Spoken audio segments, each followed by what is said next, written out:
Hello, everybody, and welcome to today's session, which is all about social media for retail.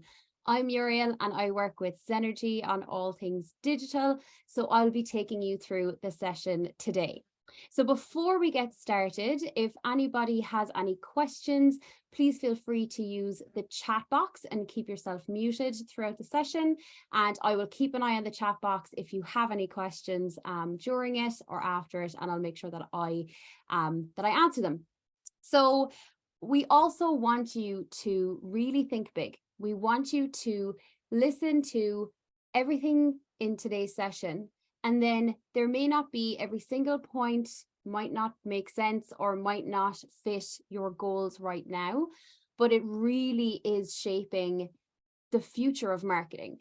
So looking at the social media strategies, looking at the plan and looking at the best practices and applying even small steps to get you to where you need to be, because social media is changing and it is so important for your business to be aligned with everything that's happening and aligned with the best practices. So we will be sharing this deck. So I don't want you to feel under pressure when I am going through the slides to take every single point down. So I do encourage to take some notes. There will be certain repetition with what I'm saying. So those are the kind of things that you might want to jot down. I also find that during these sessions that people get ideas as I go through the slides, and you might get an idea that will apply to your own social media, to your own business. So definitely write those down as we go along, and I'm going to get stuck in. So social media for retail. We're going to kick it off with a little stat. So on average, a person spends about 145 minutes on social media daily. So this is an average. So this is quite high for an average amount of time spent on social media. So your audiences are very much present on social. So what's social media marketing? It's essentially using the social media platforms, the social media tools, the fact that you can network with people, you can find your customers, and you're selling and you're marketing your business using these tools. So you can use social media in multiple ways. You can use them organically. Most social media tools are free. So when we say organic, we mean that this is unpaid. It's not advertised. You're using the platforms that are there, that are free, that are available to promote your products and your services to your customers. There's also paid. So there's advertising when it comes to social media. If you do want to pay that little bit more to get your name out there, to increase your brand awareness, there's a lot of different options. But social media is an amazing tool when you really use the best practices and you understand your target audience as well. So it's essential to develop a social media strategy. So you might have a social media channel, you might have a social media presence, but you really need to have a strategy behind everything so that when you're posting, when you're creating content for social media, that there is a plan behind it.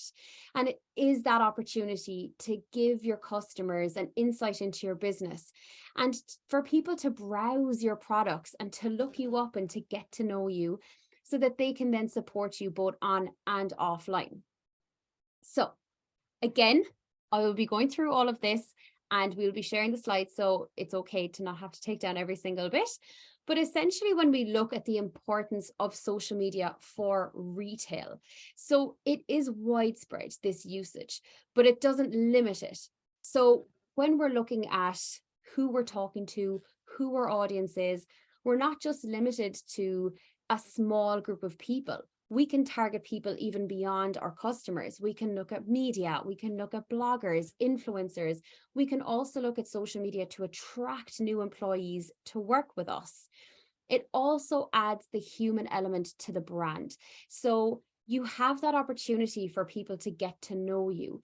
And the way that social media has evolved, it very much expects this personalization, this human element, so that you can actively participate in your market, interact with your customers. People can use social media to get in touch with you, to ask you questions. You can find your target audience. You can start interacting and actually building relationships with them as well. And the good thing about social media is it's so visual. So you can show your face, you can create video, you can show your products, you can show your store. And that allows you to then build brand awareness while also building your visual identity as well. So you can also use social media to identify and retain customers. So if you find that somebody has maybe shopped with you in the past and then they start following you on social media, you can continue to upsell, cross-sell, and build those relationships with people beyond when they purchase from you. And it also allows you to get a deeper understanding of your target audience. So with social media comes a lot of data, comes a lot of insights.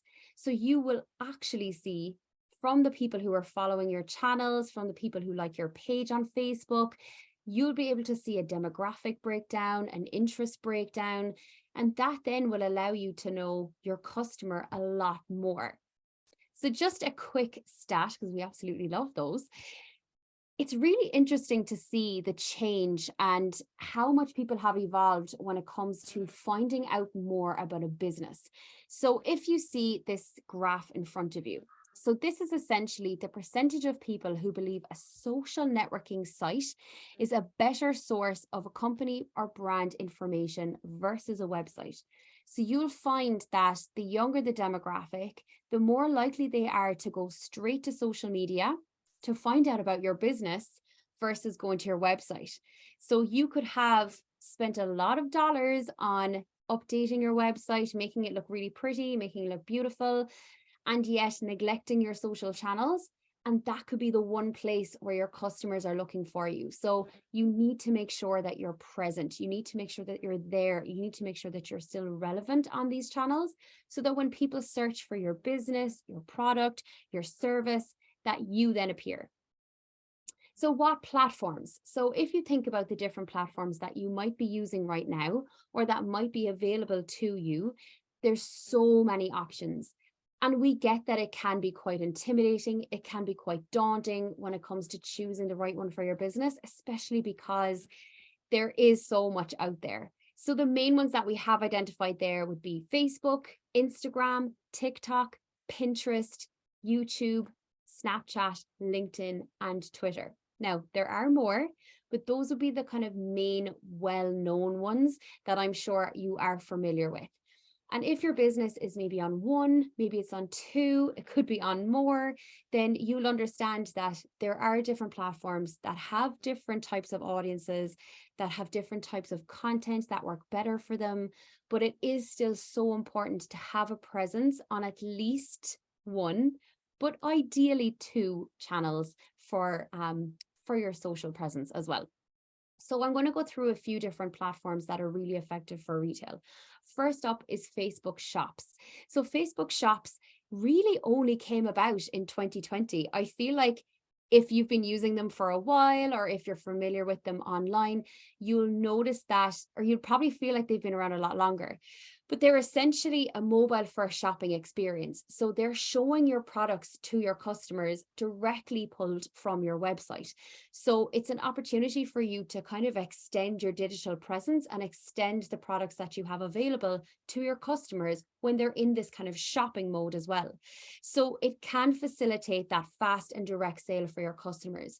So for instance, if you decide to post a picture of one of your products and you post a picture of it on your Facebook page, now you can actually physically tag that product. So if somebody likes the look of that picture, likes the look of that product, maybe they're tempted to buy it, then they can just tap on that picture and go straight to purchase that product. So that wasn't available to us a few years back.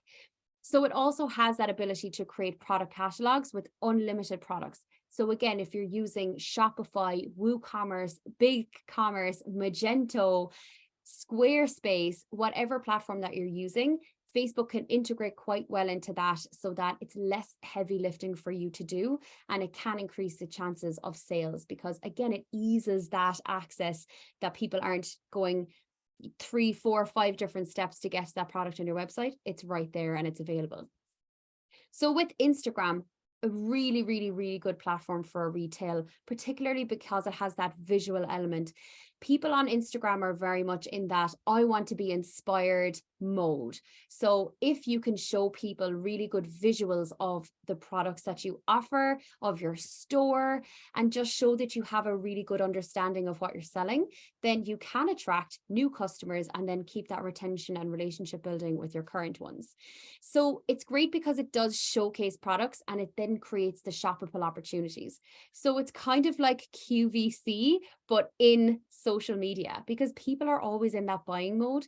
And I feel like Instagram really is that place that people get inspired and they go, oh, where did you get that? Or how do I get that? Or is that still available?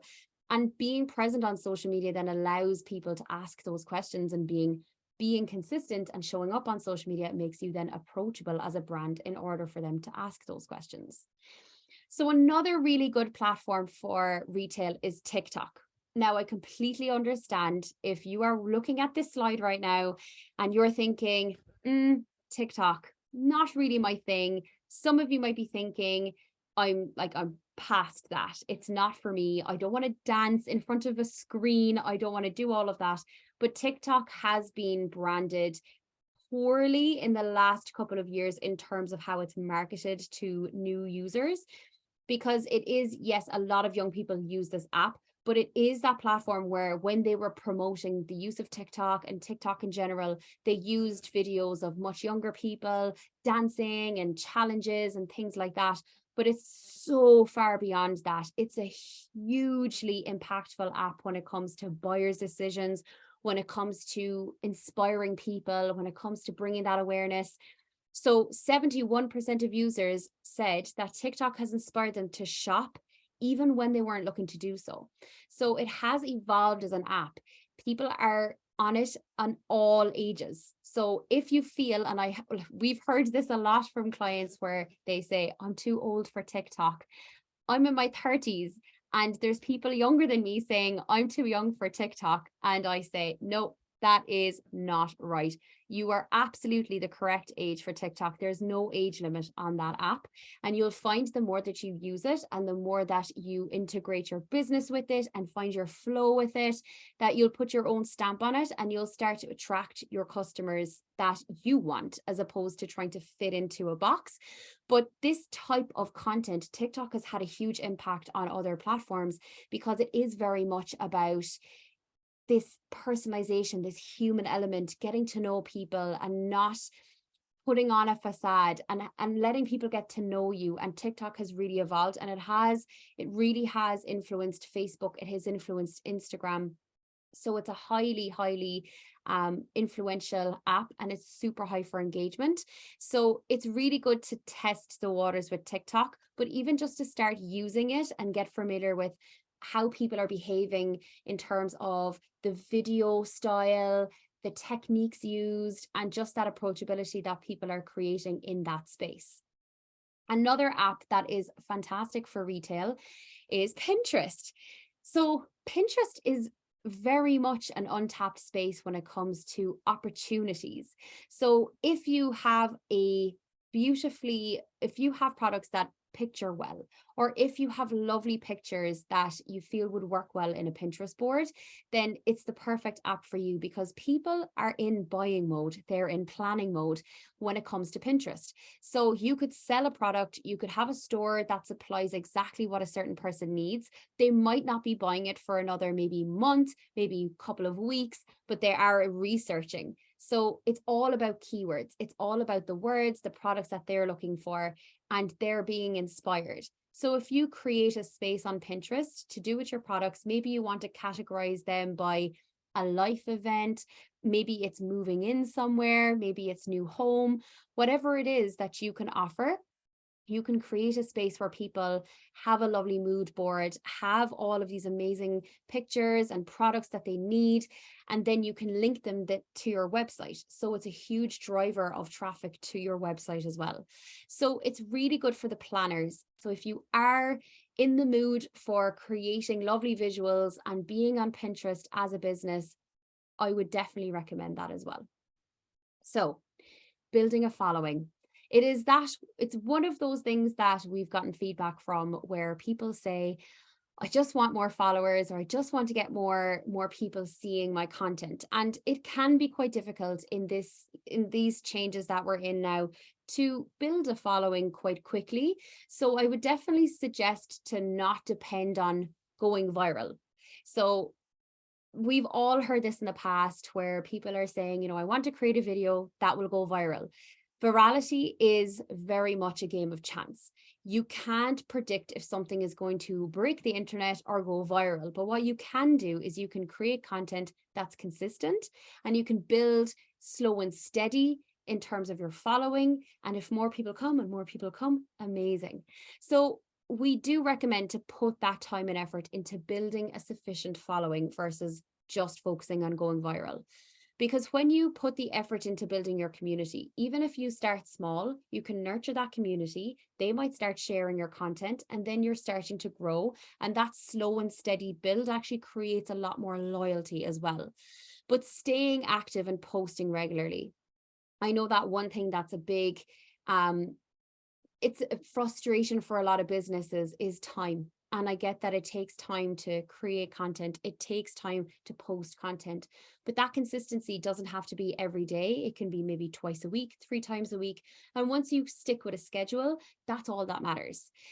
So identifying and networking with your influencers in your industry. So if you identify people in your community, people in the industry, you can follow them on social media and you can start to engage with them. You can then cross promote your other social media accounts. So maybe you have a bigger Facebook page than you do on Instagram. Maybe you want to run a little contest to promote one over the other. Go to our Instagram page. Any new followers will be entered into a competition, or vice versa. You can also encourage shoppers to talk about their purchases. So whoever has bought from you before, if you are connected with them on social media, it's good to then use that relationship for them to continue to push your products and services, enticing reviews, and then potentially experimenting with some advertising as well. So it's also good to look at the best times. So now you have your schedule, it's also good to look at the best times for you to post. So when we look at the opportune moment, this can vary depending on your target audience. So you need to think about their habits, you need to think about what they're doing in their day. Sometimes that might mirror what you're doing in your day as well. So if you think about your habits when it comes to opening your phone, when you actually use social media. So lunchtime can be quite good because people are very much on their phones when it comes to that lunchtime. Then you have that mid-afternoon slump. So we find that the kind of later in the afternoon, there might be a bit of extra activity. People hit that slump. People are looking for a little bit of a distraction before their 4 p.m. meeting. And then evenings as well. So evenings and later in the evenings, when people are home, when they're maybe finished their commute, when the kids are in bed, when the dinner is made. So that is the time when people go to their phones, go to their devices, go to social media to switch off. Now, we do have some best times per channel here as well, if you do want to have a look at that and test out those times. But you can also look at the insights as well in your social media channels to see when your audience is active, or even just using the knowledge that you have of your current customers and when you think they would be more active over others. So when we look at building social media, when we look at what is involved in a social media post, you really need to think of these 3 main things. So the first thing here is an image or a video. Then we have a caption, and then we have hashtags. So I'm going to get into that in a little bit more detail now. But before I do, I wanted to say that it takes 1.7 seconds to make an impression on social media. So if you think about how fast people's thumbs move, how fast their eyes move, and how quickly people consume information on social media, it moves quite fast. So in order for somebody to stop and take notice of your post, it takes 1.7 seconds for them to decide whether they're going to stick with it or whether they're going to keep swiping. So that's really important to note when you are creating your content, that you're ticking these boxes when it comes to best practices, when it comes to getting people's attention, and when it comes to creating really good content. So first of all is an image or a video. So we would always recommend to post at least a picture or at least a video versus a text only post, because 54% of consumers want to see more video from a brand or business. 40% of people respond better to a visual rather than text. and visuals are actually processed 60,000 times faster than text. So a picture really does paint 1,000 words, 60,000 words. And then people only remember 10% of what they hear, 20% of what they read, and 80% of what they see and do. So this actionable content works really well. So especially when it comes to video, it really, really performs so well when it comes to getting people's attention and retaining people's attention, but also increasing that awareness. So if you are deciding to create a little bit more video content, fantastic. Even if you overthink it and you think it doesn't maybe look that great, or you haven't dabbled in video before, start small. Start with just pointing your camera to a nice product, or maybe you're doing a little voiceover through the store, whatever it is, start small and then start building from there. Once you get more comfortable with video, you'll find yourself doing it a lot more. Then you have your caption. Now we have some best practices here when it comes to your caption, but essentially what you want to do is you want to elaborate on what you have in your picture or your video. You want to make sure that you put the most important information first. So if you read a newspaper, think about the headline that's written first, think about the first paragraph, and then think about the rest of the information. They always front load the really important information first, and then they give you more details afterwards. So this is really useful for you when you're thinking about how to approach your captions, is think about what is the most important thing that I need to say first, that people really need to know. And then beyond that, I can put more information. Maybe it's address details, maybe it's about the product, maybe it's more information on the business, whatever it is, that can maybe be held off a little bit, but put your unique selling point first. Then, think about how creative you can get. Maybe you're going to encourage some engagement, maybe ask people a question, get them to pick their favorites in the comments, whatever it is, but that sparking of engagement will also help, and it will show that you as a business are listening. Then you have hashtags. So there is a difference with certain hashtags, but they are how people can find you. And it's not that people necessarily always type in a hashtag in the search bar in a social media platform, but it actually helps to categorize your content and localize it too. So if you have a product, if you have a store, if you have something that you want to talk about, make sure that you are clear and concise when it comes to your hashtags, but hashtag your area, hashtag your products, hashtag your industry, hashtag everything to do with that particular post, in addition to maybe a few others. But if you're struggling with creating hashtags, you can use that URL there, allhashtag.com, and it creates topics and it shows you hashtags around that particular topic. So whatever product, whatever you're talking about, whatever the topic is, if you type that into allhashtag.com, it will give you some hashtags that you can use in your post. And they're very, very good for increasing the visibility of your post, and also potentially increasing the amount of people who will see it, who will engage with it, and potentially buy from you too. Win, win, win. So among American internet users between the ages of 18 and 34, almost 40% have bought a product from social media.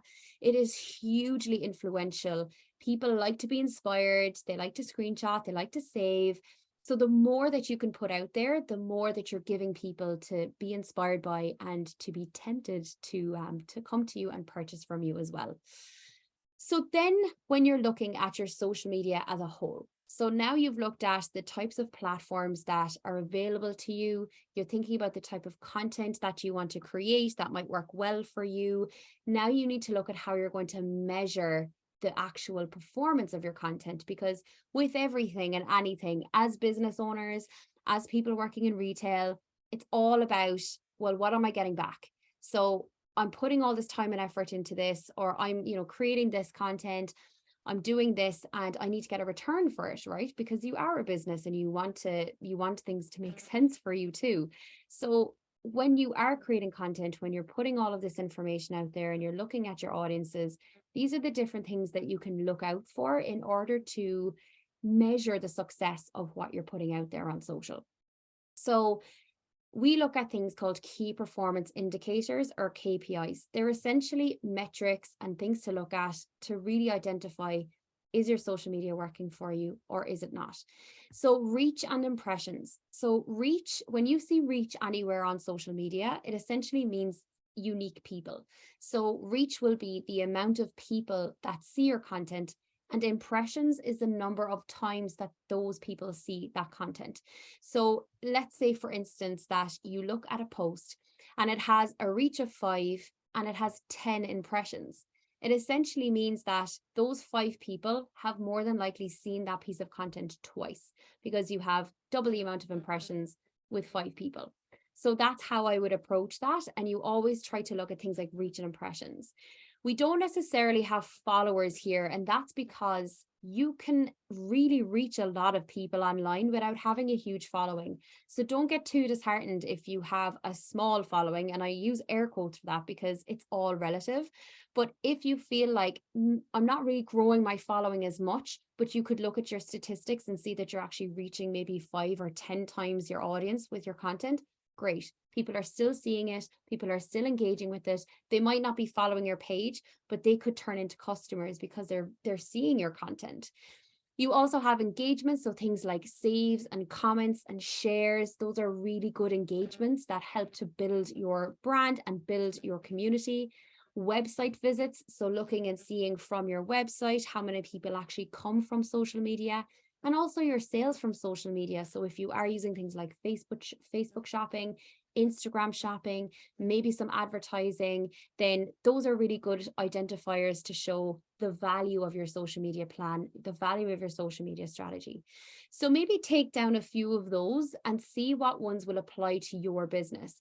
Because if you really want to promote things locally, and maybe then you're looking at things like reach, as opposed to website visits, as opposed to sales from social media. If you don't have an e-commerce site, but you want to bring people in store, then reach, impressions, engagements, all of those lovely things will help to reach those people in your community and then develop that brand awareness locally. So we wanted to give you 3 different case studies so you can take down these business names. They are on both Instagram and on Facebook as well, but we wanted to give you an idea of 3 different businesses with 3 different objectives and offerings to show you the best practices that they are doing that maybe will inspire you. So the first one is Love Cherish Boutique. So this is a very small local boutique, but they also have an e-commerce presence. And what they've done is they've actually used social media to promote themselves on a national and international level. So they started small, they promoted their shop, and then all of a sudden they started to grow and they started to see the value in showing up on social. And that's essentially 100% of their marketing was via social media. So they have both e-commerce and they also have a store.